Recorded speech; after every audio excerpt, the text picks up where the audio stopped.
This talk was delivered as part of the receiving the Fukuoka Grand Prize in 2017. 50 Jataka on the birth stories of the Buddha and appear on the Southeast Asia rather than India. From the 50 Jataka selections from the Thai Panyat Jataka contains 21 of these tales translated to English for the first time, including some of the Thailand best known and best loved stories, such as Suthon-Manora, the Golden Conch, Sang Thong, Prince Pachita, and the Golden Turtle, and Rotasen, 12 Sisters, by two lovers here. The Thai economist Dr. Pasuk Phongpaichit and her husband, British historian Chris Baker, received the grand prize of the 2017 Fukuoka Prize, an award established by the city of Fukuoka to foster and increase awareness regarding the value of Asian cultures. I believe I already read some few chapters, and it is amazing work that you've been doing, really. And Dr. Pasuk Phongpaichit is an emeritus professor of political at Chulalongkorn University. And Dr. Chris Baker is a historian and honorary editor of the Journal of the Siam Society. Together, they have written A History of Thailand, A History of Ayutthaya, and Thaksin edited Unequal Thailand, and translated Khun Chang Khun Phaen, Yuan Phai, and Defeat of Lanna, and other literary and academic works. May we have them on the stage, please. Thank you.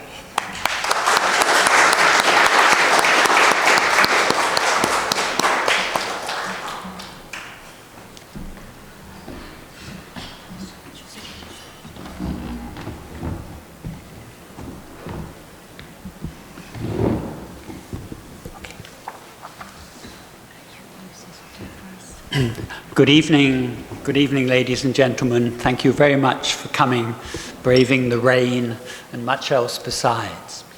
We're going to do two things tonight. We're going to launch this book, and we're going to give a lecture. This book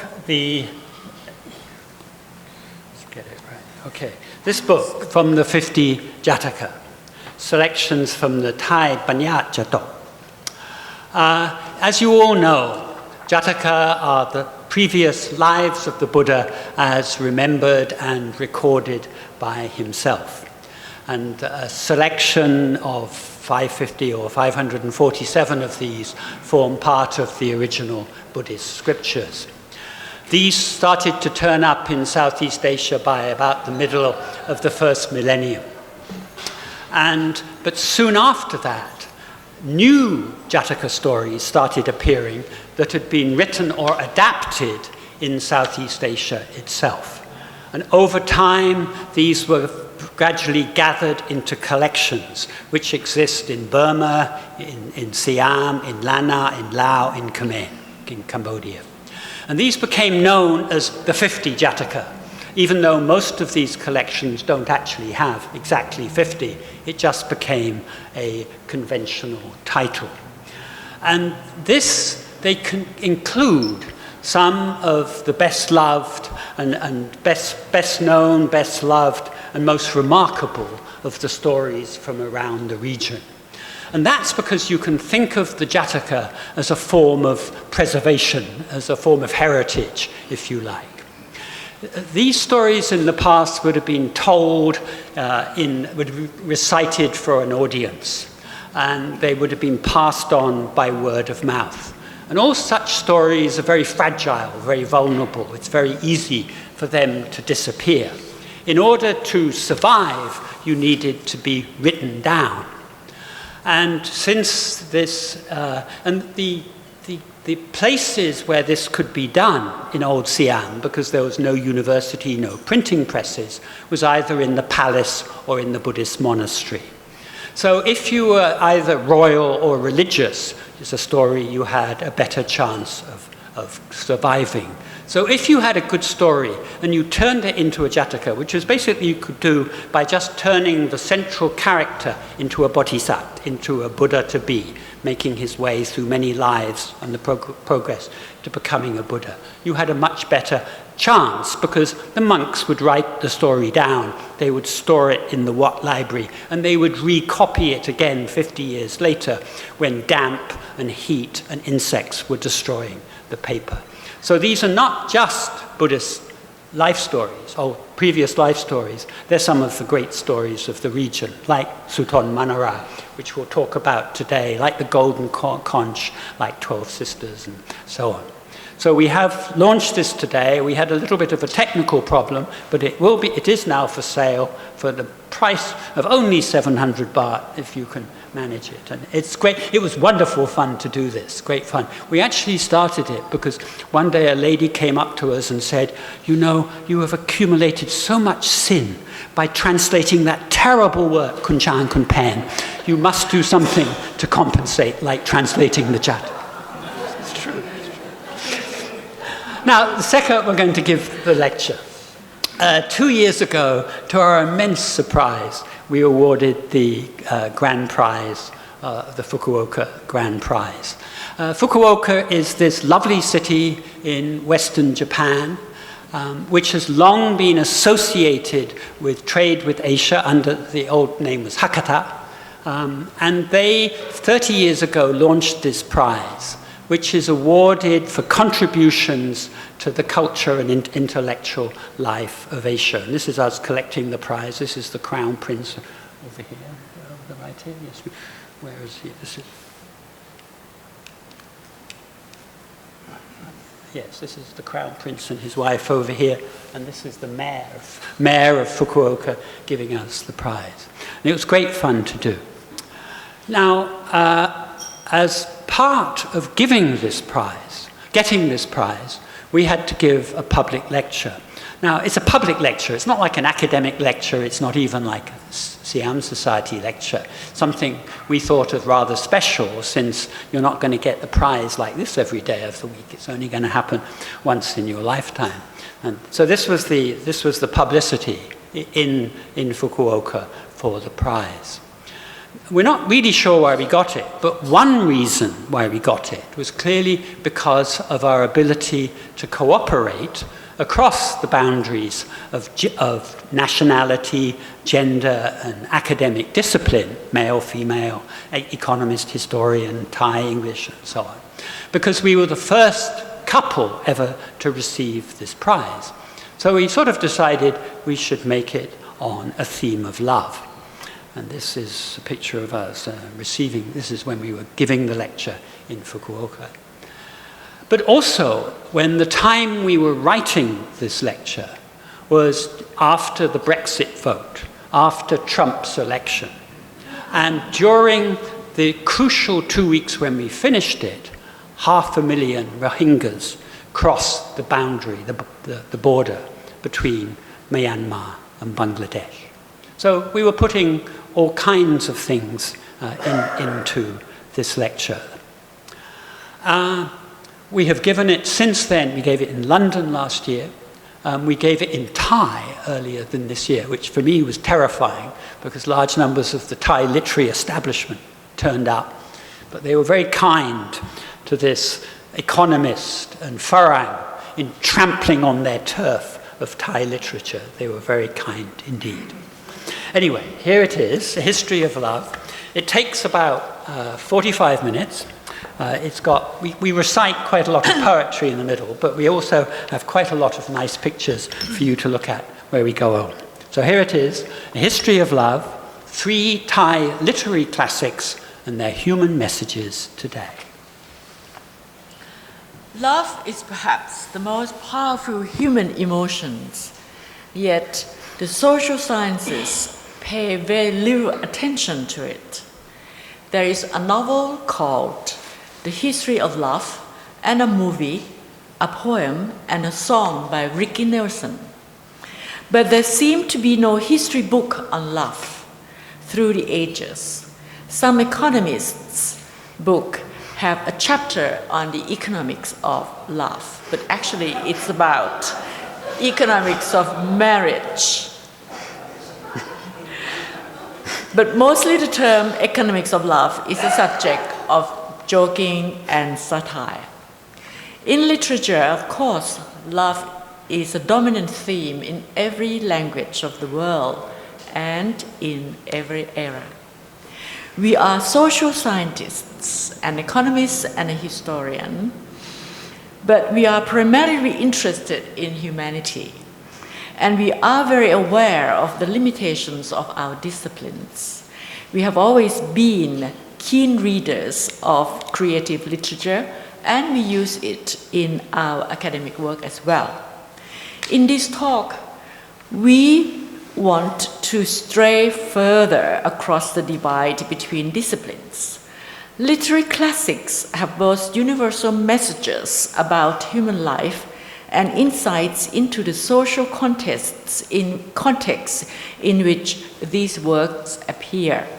Today, we will examine themes of love and loss in 3 classic works of literature from Thailand, and then turn to the present day. All 3 works have a wonderful tale of romantic love, of the passionate attraction between 2 people.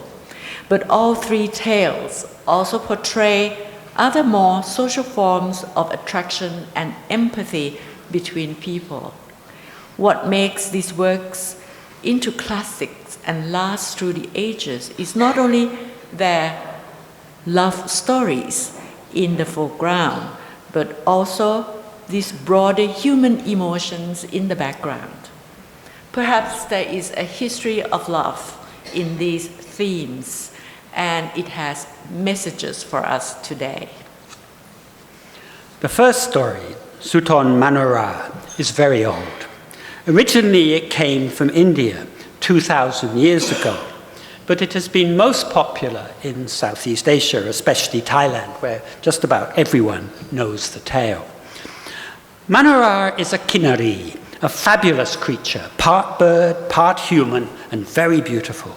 She lives in the Himavanta, a mythical version of the Himalayan mountains. One day, while she and her sisters are visiting the human world, they take off their wings and tails to bathe in a lotus pond. A hunter captures Menorah and presents her to the son of the local ruler, Prince Suthon. They are married and they love each other greatly. But then politics intervenes, as it always does. A minister who fears he will lose his job when Suthon becomes king thinks up a plot to have Menorah executed. At the last moment, her mother-in-law gives her back her wings and tail so she can escape. Before she flies away, she dances for her mother-in-law in gratitude. This scene alone, rendered in sculpture, painting, dance, and drama, has made the story endure through the ages. Here is Menorah dancing at Borobudur in Java, sculpted over 1,000 years ago. And here she is on a mural from central Thailand, maybe 300 years ago. And here, in a recent dance performance, the very last movements as Menorah flies away.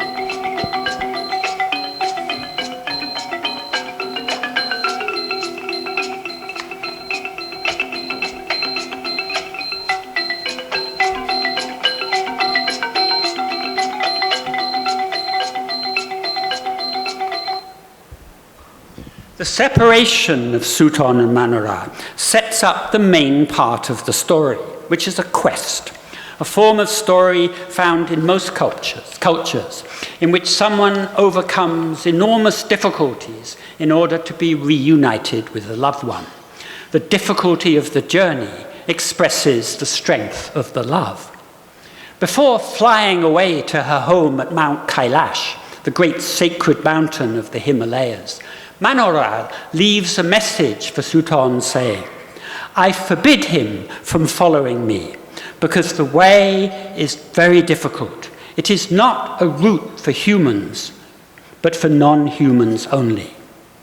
But just in case Suthon wants to try, Menorah leaves some instructions and some equipment, including magical powder and incantations, in the keeping of a holy man.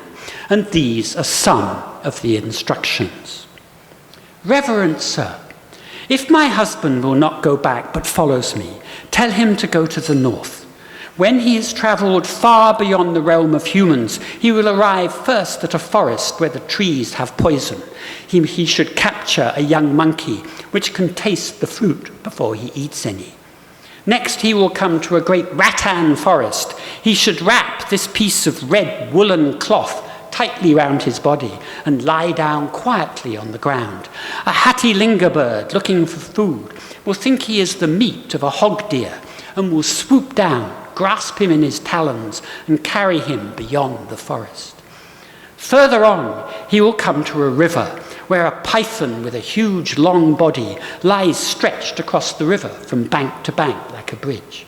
He should sprinkle powder on the soles of his feet and walk across on the back of the snake. At the opposite bank, he must quickly jump over the python's head. Then he will come to a dense rattan forest. At the edge there is a huge tree with a nest of some enormous birds with bodies as big as houses. He must climb up and lie hidden in a nest. When one of the birds is flying off to look for food, he must hide in among the wing feathers and hold on tight. When the bird swoops down to the ground, he must let go and cry out to frighten the bird away. Then he will have arrived at Mount Kailash as wished. Of course, Suthon followed after Menorah, and of course, he does succeed after an epic journey of 7 years, 7 months, and 7 days. Her father sets him some extra tests, which he passes, and then the couple are reunited and live happily ever after. In Southeast Asia, this story has been converted into a jātaka, an account of the Buddha in one of his previous lives, in the collection of such stories which originated in Southeast Asia, known as the 50 Jataka or the Panya Chadok. This collection has several similar quest stories, and there is a message buried in this social landscape. The world of the humans and the world of the gods are not so far apart.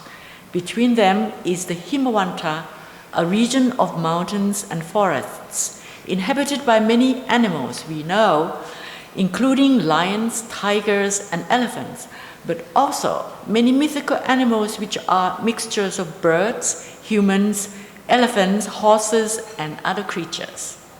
Among these are the Kinnari, like Menorah, who are ideals of beauty and very close to humans in form, and Naga, snake-like creatures, spirit of the earth, who live deep underground and have superhuman powers, and Yaksa, ogre, who are very ugly and dangerous because they eat humans as food, and Apsara, heavenly maidens of divine beauty.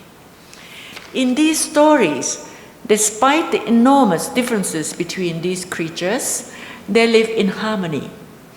An ogre princess falls madly in love with a human hero.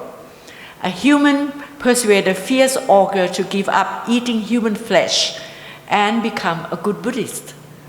In one story, the hero acquires a complete set of 6 wives, including a Naga and an Apsara, while his son acquires 2, including a Yak ogress. When a man refuses to marry a woman because she is a princess and he is a commoner, she responds, "You are a human, I am a human.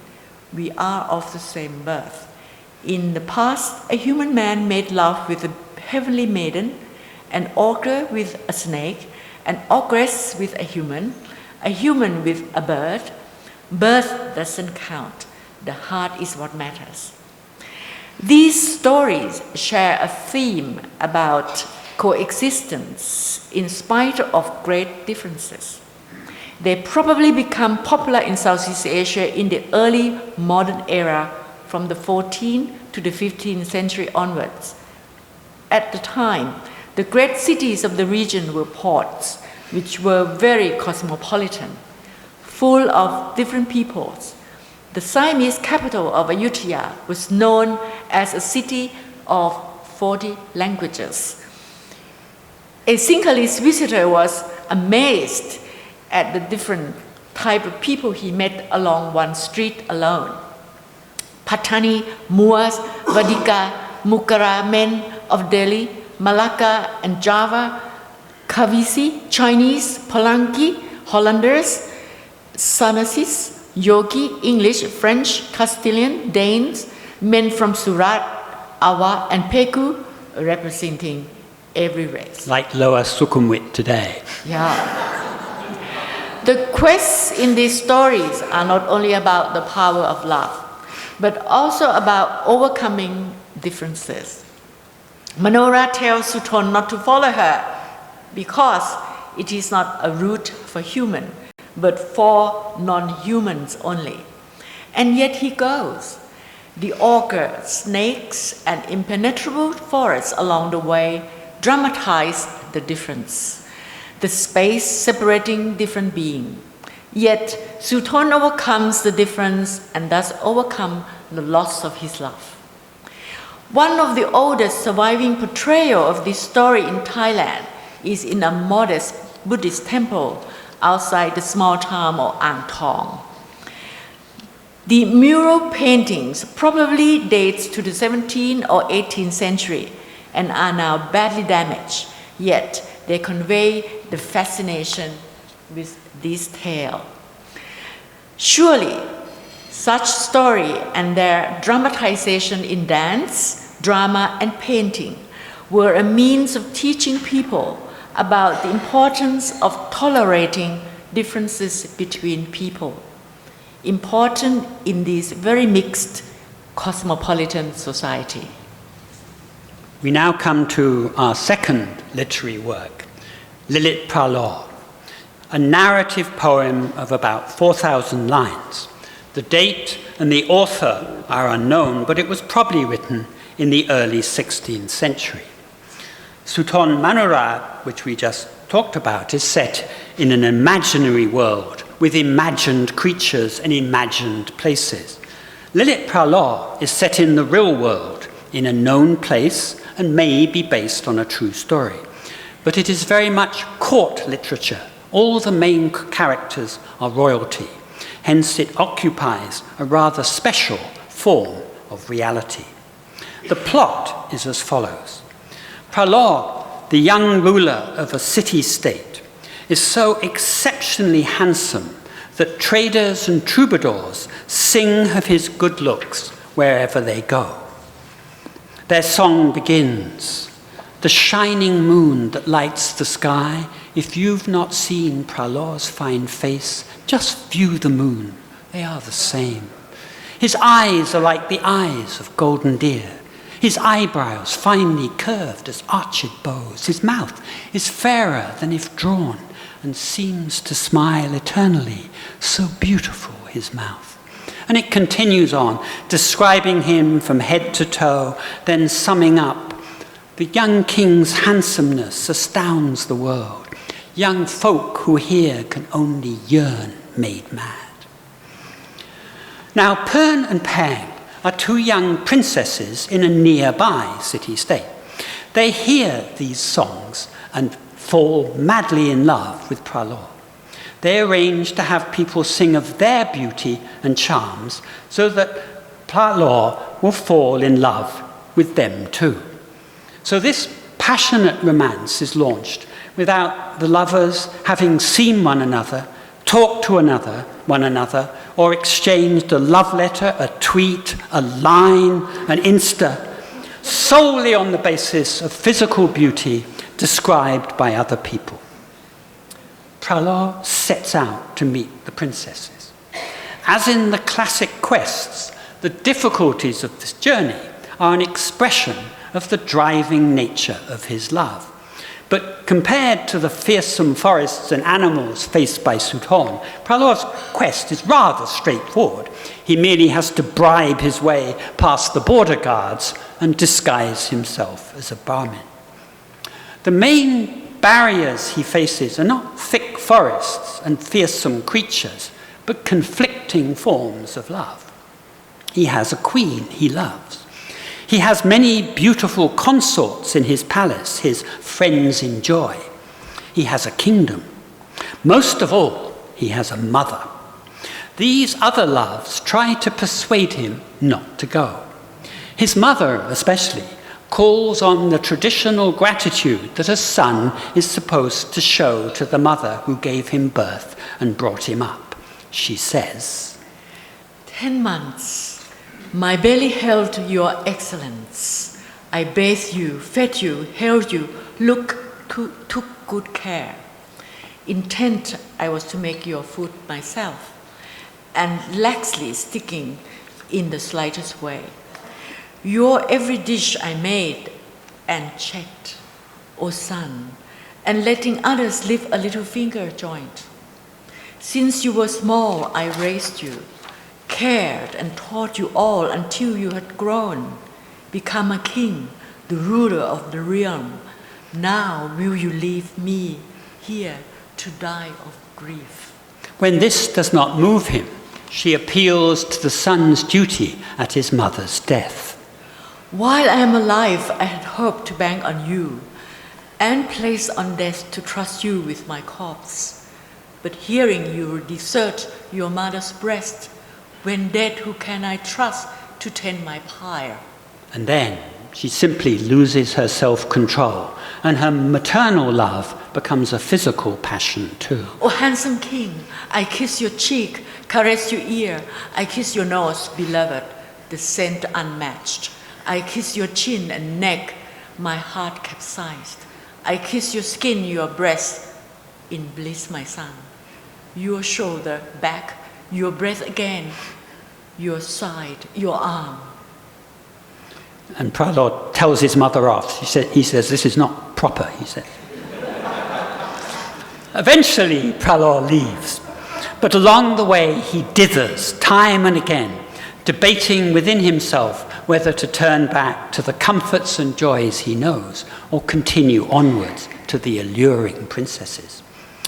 These delays build suspense, leading up to the meeting between Phra Lo and the princesses. Indeed, they do not meet until 3,000 lines, or 3/4 of the poem, have passed. They finally meet secretly in a lodge in a royal park outside the princess's city. As a prelude, Phra Lo's 2 male aides meet the princess's 2 maids, and the 2 couples make love, passionately in a pond, on the bank, and in the lodge.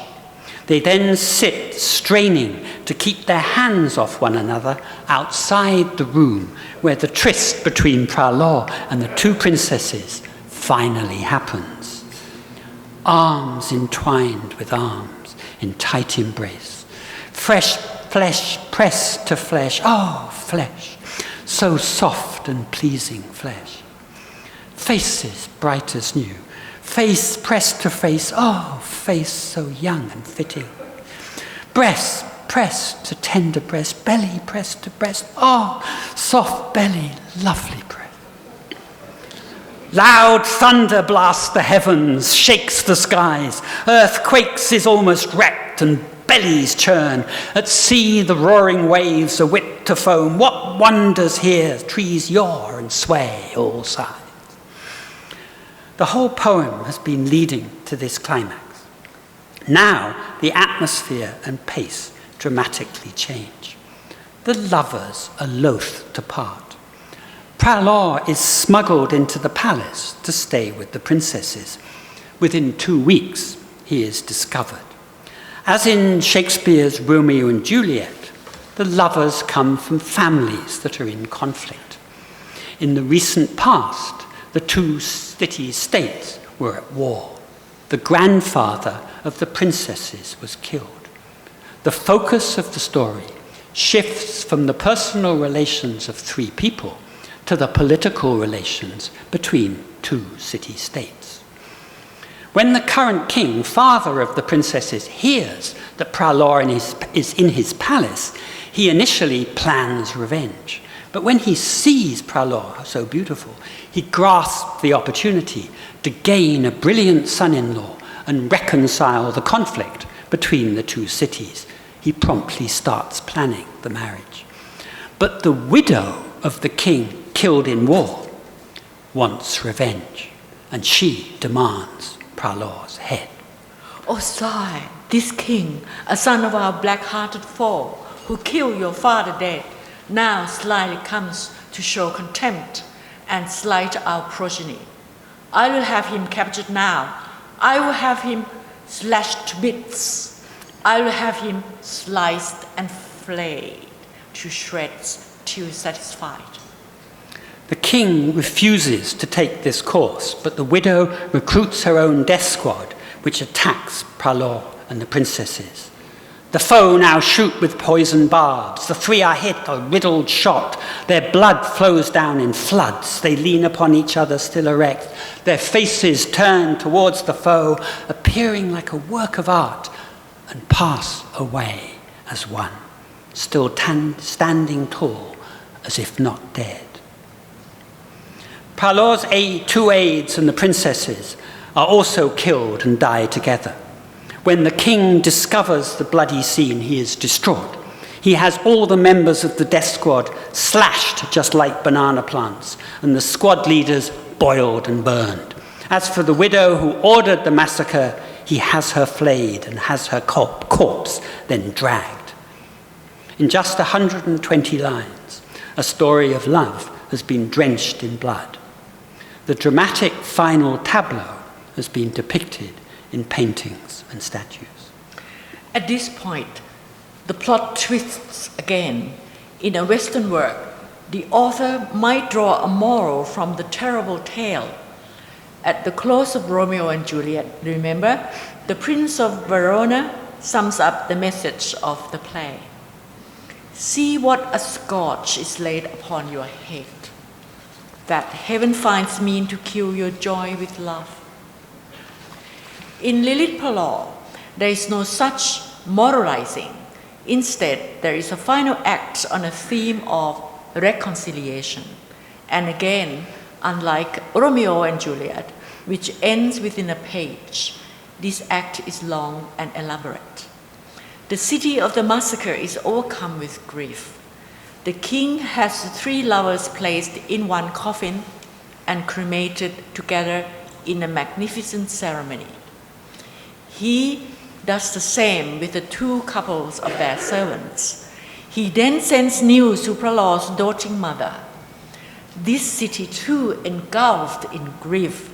This is a delicate moment.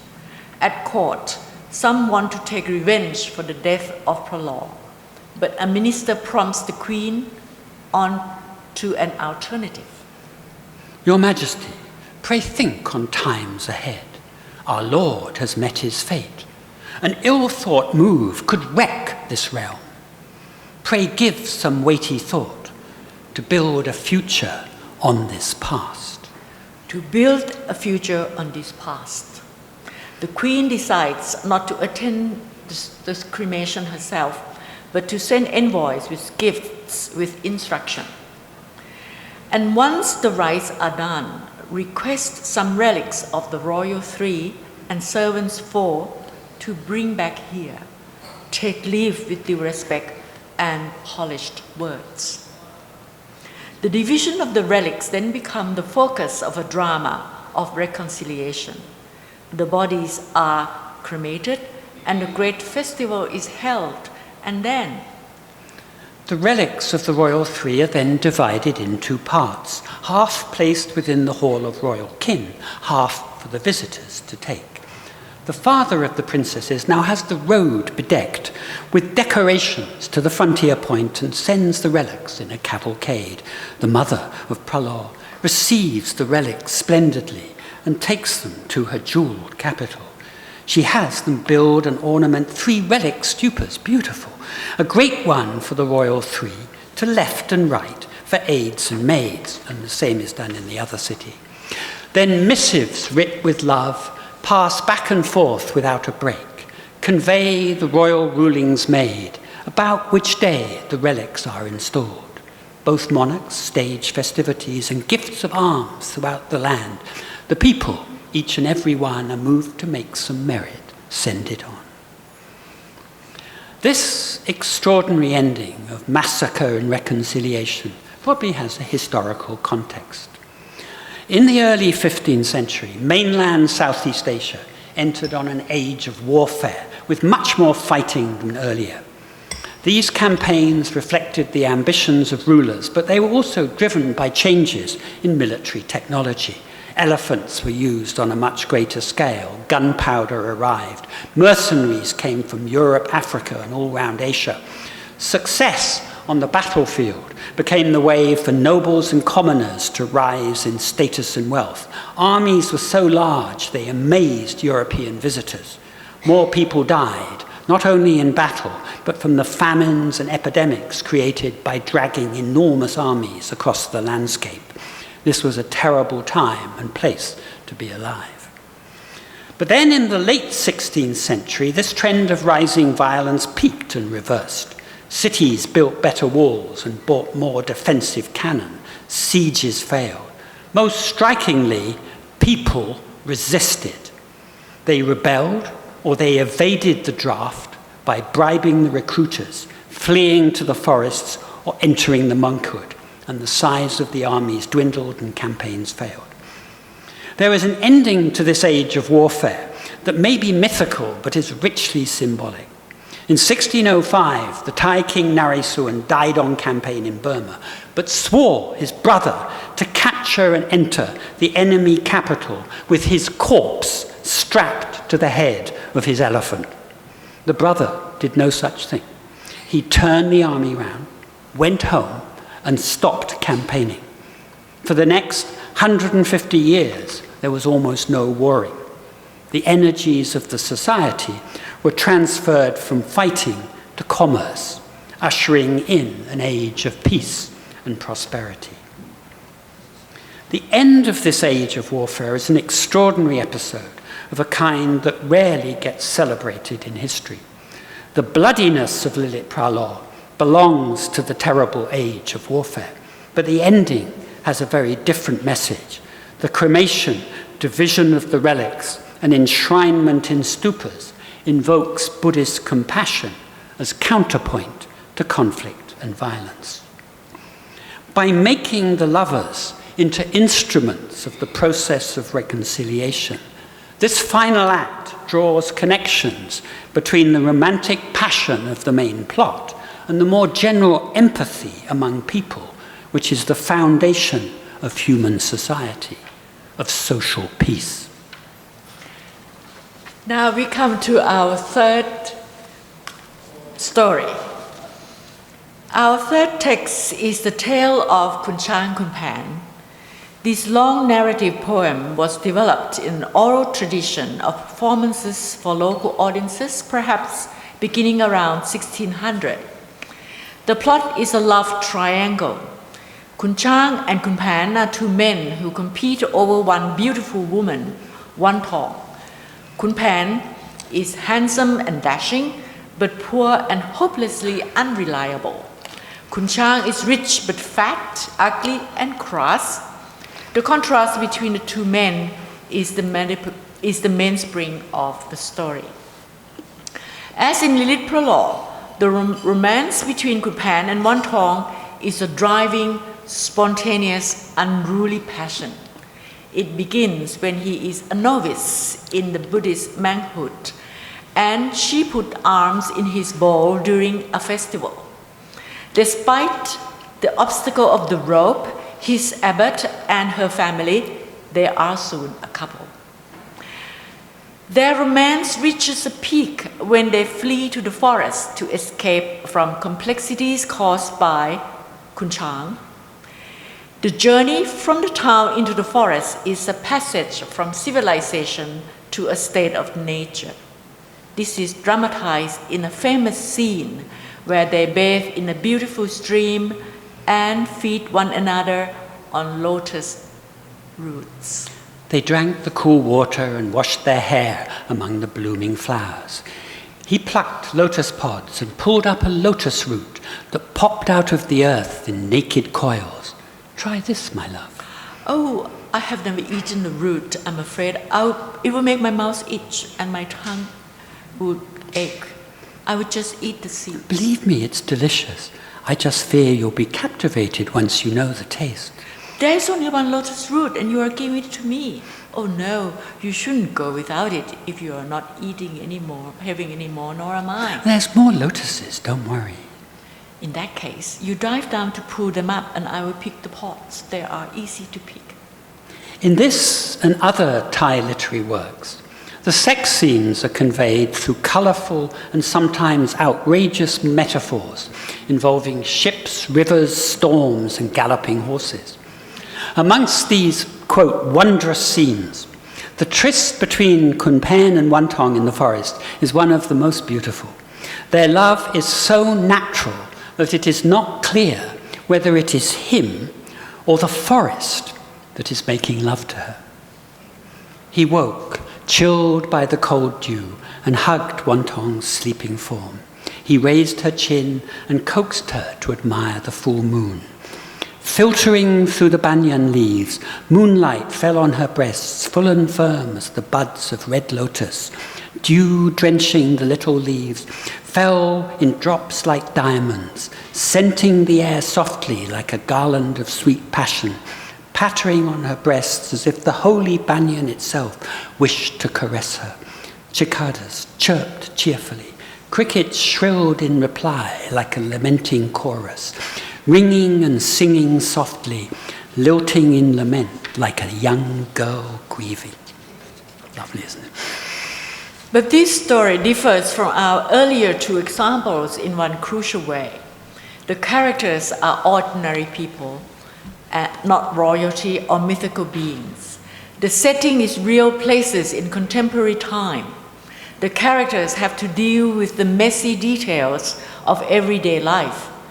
This lovely scene of natural love in the forest is a contrast to what will come next, when the two characters are overwhelmed by the everyday business of making a living, bringing up a family, dealing with other people, living in a society, coping with authority. Yuan Thong becomes pregnant. For the sake of the child, they decide to leave the forest. On return to the city, Khun Phaen is thrown in jail.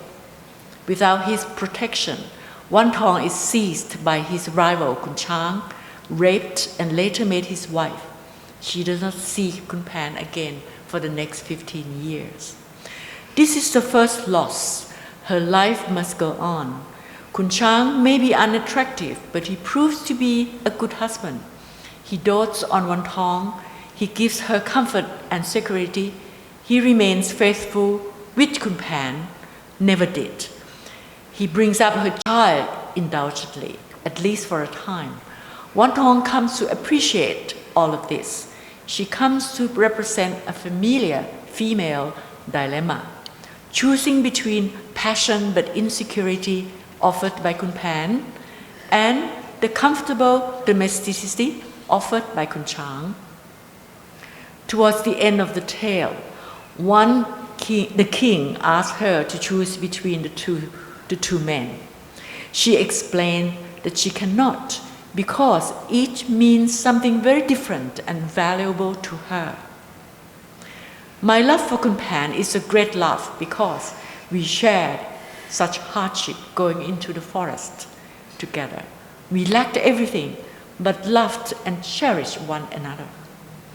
All the time I stayed with Khun Chang, he said not one harsh word, heaped money on me and me alone, and placed servants at my beck and call as if they were my own. A few seconds later, the king condemns her to death for failing to make this choice. In truth, the king is not bothered by her indecision, but by the chaos and the disorder that the rivalry between Khun Chang and Khun Phaen has caused, including 2 court cases, a small war in which 2 royal officers were killed, and another at which a whole army is wiped out. This is the second and much greater loss. The 2 men love their great love. She loses her life. This ending is dramatic but puzzling. The 2 indecision was not a capital offense, nor was adultery. So why was she executed? This puzzlement was kept the tale alive down to the present. Unlike any other Thai literary work, there are shrines to the character in places associated with the tale. There is a popular and academic literature focused especially on understanding the ending. The work has been adapted to modern media such as cinema, television, and comics, often with fascinating changes to the plot. There have been 2 main approaches in explaining the ending. The first blames Wantong for being two-minded and uses her as a cautionary tale to support a monogamous morality. The second sees the condemnation as an impulsive action by an absolute ruler. The key subtext of this tale, very different from the first 2 works, is that love exists within a social context. The natural love between Khun Phaen and Wantong in the forest is lovely, but unrealistic and unsustainable. Lovers have to deal with other people, especially rival lovers and family members. These social relations are shaped by politics, by power. Khun Chang wins over Khun Phaen despite his personal disadvantages because of his money and his influence. He is the richest man in town. He has connections into the royal court. He can pull strings to get Khun Phaen sent off to war, thrown into jail, and even attacked by a royal army. At the summit of the social and political pyramid is the absolute king. The characters often explicitly fear Ayaluang, the royal power of punishment. At the start of the tale, the king had Khun Phaen's father killed for a mistake made during a royal hunt. And the king impulsively orders executions on several other instances. He's an off-with-your-head king. This terrible absolute power is present in the violent language of the king's speech when he condemns Wantong to death. You're base, evil, and black of heart, like a jet gem in a pile of feces. You have a beautiful appearance and a sweet-sounding name, yet your heart is not as loyal as a strand of hair. Even animals know what they want and mate only in season. You're baser than base, the dregs of the city, lustful, insatiable, owly-eyed. Anything new you'll take, hundreds or thousands you'd not be satisfied. Why should you stay a burden on my land? Hey, execute her immediately. Cleave open her chest with an axe without mercy. Don't let her blood touch my land. Collect it on banana leaves for feeding to dogs. If it touches the earth, the evil will linger. Again, there's a historical context. The tale of Khun Chang Khun Phaen probably developed over the 17th and 18th centuries, the era when a modern society began to emerge in Siam. The city of Ayutthaya, where much of the action takes place, was one of the great trading centers of Asia, perhaps as large as Paris, London, or Osaka at that time. Its commercial society was becoming more complex and more prosperous. And at the same time, however, the kings were reaping huge revenues from tax and trade and investing those in a powerful absolute kingship. There was a tension between people pursuing their business and their personal lives and an absolute kingship with power over the life and property of everyone. This, of course, is the tension of emerging modernity all over the world. The poem was developed as mass entertainment. It became immensely popular.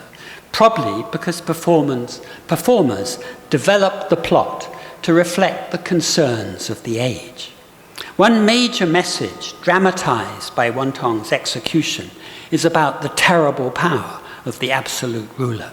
The lesson seems to be that this power has to be opposed in the long term, but in the short term has to be respected and managed, otherwise the consequences are terrible.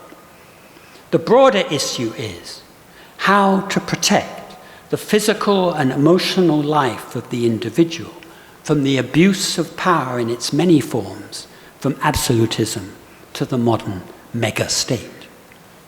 Now we come to a conclusion. Human messages today.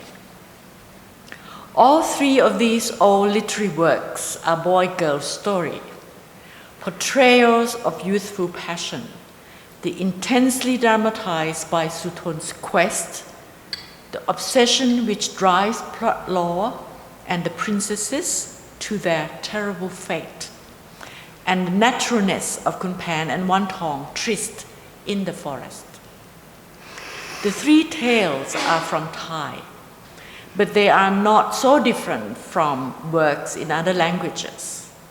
Quest stories like Suthon-Manora, tales of conflict and reconciliation like Phra Lo, and themes of ordinary folk pitted against wealth and power are found in most languages and cultures. The passion of romantic love is an intense expression of the affinity between two humans, which is the basis of all forms of mutuality and cooperation, from family to political society and the international order. All three of these stories address these broader social forms of love and affinity in the background of the main plot. Suthon-Manora has a message about the toleration of differences. The ending of Phra Lo is about overcoming conflict through reconciliation. Khun Chang Khun Phaen is about authority, especially about ordinary people in the face of absolute power. We think these backgrounds, themes appear in these works because they were important to the time and the place, to the social conditions of the age when they were created. These works became great works, not just because they had a nice boy-girl story, and not just because they are beautifully composed, but because they had something deeper that moved people, maybe subconsciously. Perhaps if there can be a history of love, it is about the way these broader social forms of love develop, took hold on people's mentalities, imagination, found expression in institutions and social practices, and crept into the background of stories, of literature. Perhaps the sequence we have found in Thai stories from the 14th to the 18th century might provide a starting framework for a history of love, toleration of difference, reconciliation of conflict, restraint on power. Of course, this framework is very simple and too linear. At times, things get better, and at other times, things get worse. The span of our lifetimes, the period of roughly 70 years since 1945, has been generally positive on our three themes. The toleration of difference in color, ethnicity, religion, and gender generally improved. The idea of human rights, which encapsulates this tolerance, gained widespread acceptance and was codified in international law. Technologies reduce the space that divides people from one another. Sight is the most powerful of the human senses, most closely wired to our emotions. Visual technologies have allowed more and more people to see more and more of their co-humans in the world, first through photography, then cinema, film, television in the home, and now the internet 24/7 on a device in your pocket. Over these 70 years, violent conflict was reduced. Civil wars and proxy wars still continue, but there's been no major war over our lifetime. The death toll from all wars and civil conflict has been a sixth of the level in the previous century in absolute numbers, and around a 12th as a ratio of population. That's an enormous difference. Partly this has resulted from investment in global institutions, including the UN system and thousands of other networks and initiatives. Over this period too, authoritarian governments dwindled. For a time, military and other dictatorial regimes dominated across the non-Western world. By the year 2000, they had almost disappeared. Over the last decade, however, this benign trend has come under challenge. Discourses of intolerance, prejudices, narrow nationalisms, exclusions have revived. The Muslim world has become a scene of prolonged bloody conflict, wrecking lives, reducing cities to rubble, and spurring migrations, the largest movement of people for many decades, which is spreading the conflict more widely in the world. Authoritarian rulers have reappeared, sometimes dressed in military uniforms, sometimes buoyed up by popular support, and sometimes espousing ideas of prejudice, nationalism, and exclusion. In face of this challenge, it is important to remind ourselves at every opportunity of the role of these values: tolerance of difference, reconciliation of conflict, restraint on power, in the history of humanity, their profound charms and also their fragility. Luckily, we have an enormous heritage of literature and other creative work that vividly warns us of all we can lose and celebrates the importance of love. Thank you.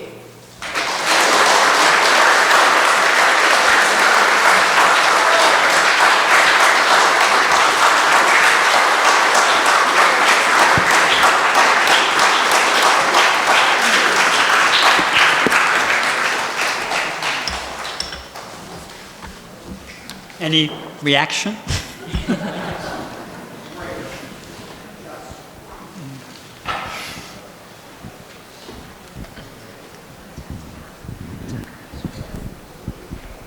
Yeah, thank you very much for a very interesting talk. That my question is, I want to know that is there any publication, any research which that compare that this story with other stories in Asia and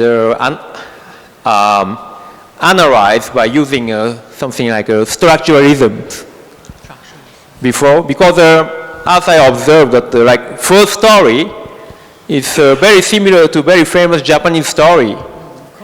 Yeah, something like some non-human human things come from Bontentoku. Yes. So I think it's very interesting that maybe that if we use that structuralisms or other similar kind of analysis, that we can find something deep inside in these stories. So I want to know that before this, is there any such analysis on these stories? You know, the difficulty is that there's not a common language, you see. So because so few of these from various different cultures have been translated, and that's part of the reason why we are doing this. So Khun Chang Khun Phaen, of these three Khun Chang Khun Phaen we did 10 years ago. Oh, really? Yes. Suthon-Manora is in the book we're selling today. And Lilit Phra Lo is in the book we will release at the end of this year. Oh, okay? I see. So, but until, one of the problems is that Actually, there have been schemes for translation supported by governments. There have been these ASEAN schemes for literature. The trouble is the translations are terrible, so nobody reads them. You know? So it's something like it's already there's something like influence, something like bias by something. It's not something like a raw or original, real original stories, something like that. Yeah, I mean, I think the fact that there are similarities between these stories, and you can find them not just within Asia but across other boundaries, is because human experience is very similar. So that means it's not from the same origin. No, I think that I don't think so. You know, it's very unlikely there was cross-fertilization, I think, between a Japanese story. But Suthon-Manora, remember, it comes from India. I mean, it's 2,000 years old. It's found in old texts. So that could have gone. But I don't think it's necessary for these sorts of things. And very interestingly, after we translated Khun Chang Khun Phaen, there's this marvelous Cambodian story. Can you remember what it's called? I can't remember the name. Yeah. And it's very obvious that they have very similar themes, but clearly probably same theme from having the same society background. But there's a couple of scenes which clearly they must have crossed, you know, because there are details, so many details the same that it's improbable. So maybe they're from the same origin. No, I think probably they're from different origins. Yeah. But stories travel, you know, and when they travel, they crossed. And people, so it's something like it's they borrow from one another. Convergent. Yeah, something like that. Yeah. I see. Thank you. But interestingly, the Cambodian story, the king was not so absolute. Yeah. He was much kinder. I see. Thank you very much. Thank you.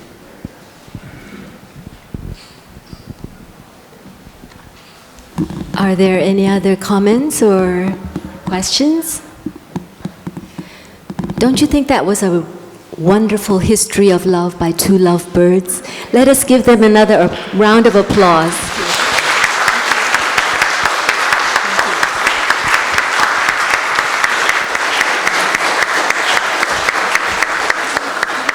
Actually, I wanted to say that the Jataka story that we just translate, the 50 Jataka, has Suthon-Manora story. Phra Lo and Khun Chang Phaen are not in there. But in that 50 Jataka story, there's some other local stories which are really fascinating. Some of them one of them, for example, is about a woman who became a patriarch because she took her sex off. She was searching for her husband, and she found that she could not do it being a woman, so she took her sex off. She makes a prayer of truth to turn into a man. To turn into a man. And in the folk version of the story, she takes off her breasts and vagina and hangs them on a tree. She doesn't do that in the Jataka. They cut that little bit out. But that's a local story, you see. And in Southeast Asia, I found that there are some trees in the forest which are called the name of the two bosoms and the women's sex. The women's sex. Every hanging tree. As part of the legend. And but when she met her husband, she goes to the city, she ordains as a monk, she rises to become the patriarch. The patriarch. And then her husband turns up in the same wat, and he says, "Oh, this looks a bit like my wife." But anyway, he didn't know. Eventually, she revealed herself, and then she requests her sex back. No, she goes back and she makes the prayer and she takes it back off the prayer. But there's also ones in which the woman leads an army, founds cities, even has an elephant duel, even wins in an elephant duel. Some extraordinary roles for females. And we thought that, we were discussing with one another, how come, these are stories that monks tell to the audience as a kind of didactic sort of thing, and why all these stories that praise women and allow women to do all kind of things. And one hypothesis is that maybe because the major part of the audience are mostly women, and so the monks have to sort of please them so that they can come and listen to some more of his story. But maybe you may have another hypothesis, something you can think about. Thank you. So I'm inviting you to read some more. Buy a book. Thank you very much, Dr. Pasuk and Dr. Chris. And now I would like to invite our president to please present a gift to the two speakers. We could stay here all evening.